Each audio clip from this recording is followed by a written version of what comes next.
자, 오늘은 이름만 들어도 정말 가슴이 웅장해지는 인물이죠. 바로 광개토대왕에 대한 이야기를 해볼까 합니다. 한국 역사상 가장 넓은 땅을 가졌던 제국, 그 제국을 만든 정복군주. 대체 그는 어떤 사람이었을까요? 네, 바로 이 질문에서 오늘 이야기를 시작해 보려고 합니다. 상식적으로 생각해 보세요. 겨우 18살의 왕위에 오른 청년이 어떻게 불과 20여 년 만에 동아시아의 판도를 완전히 뒤집어 놓을 수 있었을까요? 도대체 그 힘은 어디서 나온 걸까요?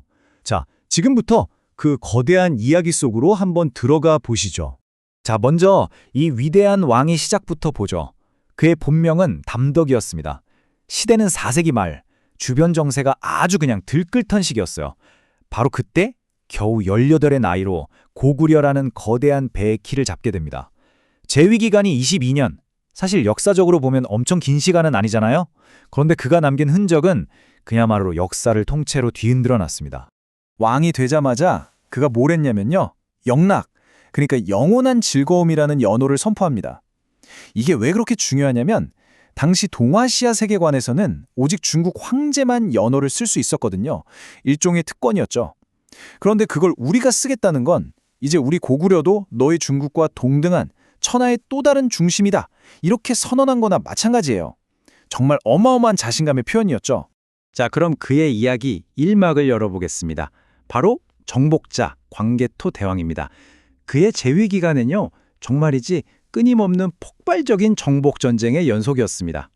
광개토 대왕의 전략은 정말 남달랐습니다. 보통은 한쪽 전선에 집중하기도 바쁘잖아요. 그런데 이 왕은요, 동서남북 사방으로 동시에 뻗어나갔습니다. 이건 고구려의 힘을 전방위적으로 과시하는 아주 대담하고 전면적인 확장 전략이었던 거죠. 자, 이 숫자 하나만 봐도 느낌이 오실 겁니다. 64개. 그가 빼앗은 성의 개수예요. 이게 뭘 의미하겠어요? 그의 군대가 얼마나 빠르고 또 얼마나 압도적이었는지를 단적으로 보여주는 거죠. 여기서 끝이 아닙니다. 점령한 촌락은 무려 1,400개.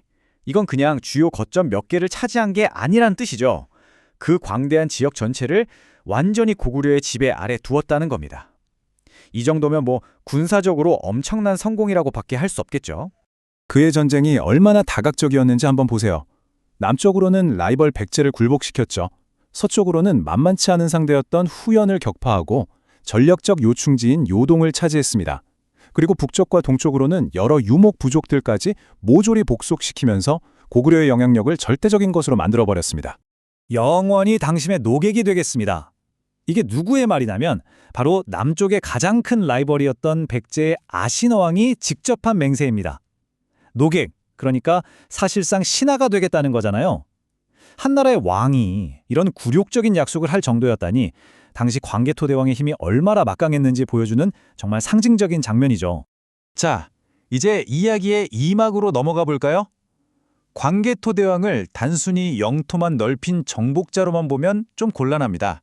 그는 한반도 전체의 질서를 유지하는 일종의 안정자 역할도 했거든요. 이 흐름을 보시면 당시 상황이 얼마나 급박했는지 느껴지실 거예요. 서기 400년, 신라가 백제, 가야, 그리고 외연합군의 침공을 받아서 말 그대로 멸망 직전까지 몰립니다. 정말 다급해진 신라가 고구려의 사신을 보내서 제발 좀 도와달라고 애원을 하죠. 이때 광개토 대왕, 망설이지 않습니다. 바로 응답하죠. 이때 보낸 병력이 얼마였냐면 무려 5만 명이었습니다. 보병과 기병을 합쳐서요. 당시 기준으로 보면 이건 정말 어마어마한, 상상하기 힘든 규모의 대군이었어요. 이 군사적 개입은 그냥 신라를 구해준 것에서 그치지 않았습니다. 이걸 계기로 고구려의 영향력이 한반도 남쪽까지 쭉 뻗어나가게 되는 아주 결정적인 전환점이 된 거죠. 자, 이제 이야기의 3막입니다. 우리는 보통 광개토 대왕 하면 정복전쟁만 떠올리잖아요? 하지만 그는 거대한 제국을 안에서부터 단단하게 다진 위대한 건설자이기도 했습니다. 그의 비전은 전쟁터에만 국한되지 않았습니다. 한번 보실까요? 새로운 관직을 만들어서 정부 조직을 더 효율적으로 바꿨고요. 평양에 절을 9개나 세우면서 불교를 통해 국가의 정신적인 기틀을 다졌습니다. 또 왕릉을 지키는 제도를 정비해서 왕실의 권위를 세우는 동시에 가난한 백성들에게 곡식을 빌려주던 진대법 같은 복지제도도 다시 부활시켰어요. 그러니까 거대한 제국은 칼만으로 유지되는 게 아니라 바로 이런 꼼꼼한 시스템으로 돌아간다는 걸 정확히 알고 있었던 거죠. 자, 이제 마지막 장입니다. 그가 남긴 유산은 과연 무엇이었을까요? 이 모든 불꽃 같았던 정복과 지혜로운 개혁의 결국 무엇을 위한 것이었을까요? 그의 통치는요, 한마디로 다음 시대를 위한 거대한 발판 그 자체였습니다. 그의 아들 장수왕이 세운 비석에 이런 구절이 있습니다. 나라는 부강하고 백성은 풍족했으며 오곡이 풍성하게 익었다. 수많은 전쟁을 치룬 왕의 시대를 이렇게 평가하고 있는 거예요. 결국 그의 통치가 가져온 결과가 바로 이런 평화와 번영이었다는 가장 확실한 증거겠죠. 네, 그러니까 핵심은 바로 이겁니다.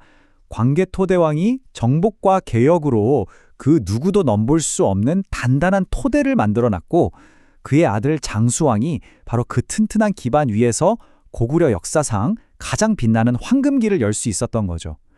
아버지가 마련한 유산 위에서 아들이 최고의 시대를 이룩한 정말 이상적인 그림입니다. 광개토, 그의 이름 자체가 영토를 넓게 확장한 왕이라는 뜻이죠. 하지만 오늘 우리가 함께 살펴본 것처럼 그는 단순히 땅만 넓힌 왕은 아니었습니다.